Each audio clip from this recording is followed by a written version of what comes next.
This is Tim Bryce with my column entitled, What's in a Name? Toilets. For some reason, Americans insist on giving multiple names to the same object. I'm not sure why. Perhaps it's because we are a melting pot where we bring different languages and customs to the table.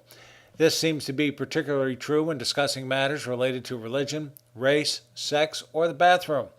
For example, consider the word toilet and the many derivatives thereof.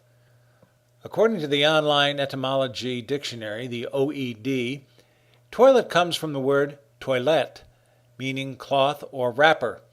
In 1819, it came to mean a dressing room, especially one with a lavatory attached. Toilet paper is attested from 1884. The Middle English equivalent was arsewisp, which to me is a bit of a visual. Next we have bathroom. You would think this goes back to the Roman bathhouses, but evidently it does not. OED explains it goes back to 1780 with a simple combination of bath and room. Originally a room with apparatus for bathing. In the 20th century, it became a euphemism in the United States for a lavatory and often noted as a word that confused British travelers. Next we have washroom. Now, I've heard this term frequently used up in New England, but it dates back to 1864 as a euphemism for toilet in this country. Next we have powder room. I couldn't find much on this expression other than it has been used by the ladies for several years. Men have always wondered what was being powdered in there. Next we have lavatory, which is the most popular term for toilet. When I first heard it as a youngster in school, I innocently thought they were saying laboratory and pondered what experiments they were conducting in there, perhaps something by Dr. Frankenstein. According to OED, the expression is derived from the Latin lavatorium, which in turn comes from Latin meaning lavo or I wash. The word was originally used to refer to a vessel for washing, such as a sink or wash basin, but eventually came to mean a room with such washing vessels and consequently a place for washing. I believe Igor hands out towels there. Next we have latrine, which is often used by the military, as is the expression the head. The term is actually derived from the Latin lavatrina, meaning bath. Its appearance in the 1640s is probably borrowed from the French.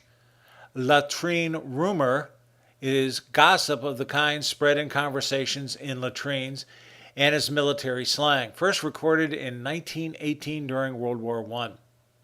Next we have the word outhouse. I thought this was as American as apple pie, but it definitely is not. According to OED, it goes back to the early 14th century and is simply a combination of out and house. Its first use in America is attested in 1819. I wonder if they had any Sears catalogs back then. Next we had privy. Privy is a term more familiar to Europeans than Americans, and it's nothing more than another word for outhouse. OED claims it is from the Old French privé or privy latrine, meaning a private place. And next we have loo. This is a British expression that usually produces a giggle from Americans unfamiliar with it. Although it is likely to be a slang derivative of lavatory, the origin of the word is unknown.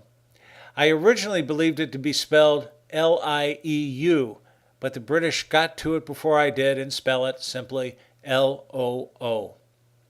Next we have water closet, another British expression.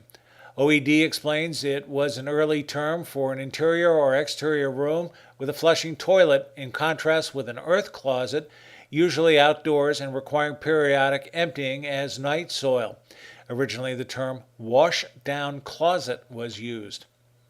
Next we have pail closets, an outdoor solution featuring a pot and outhouse arrangement.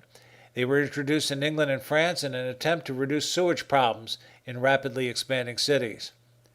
Then we have the chamber pot, also known as the pot, a receptacle in which one would excrete waste in a ceramic or metal pot.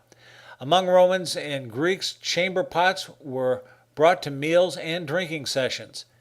Now, I think I would pass on such an appetizing engagement. And next we have the head, which is primarily used by the military.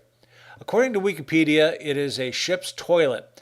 The name derives from sailing ships in which a toilet area for the regular sailors was placed at the head or bow of the ship. The little boy's room or little girl's room, a euphemism for toilet. It is certainly not restricted to children or those that are vertically challenged. And then we have the word crapper, which is named after Thomas Crapper, who was a London plumber who popularized the toilet in the 19th century.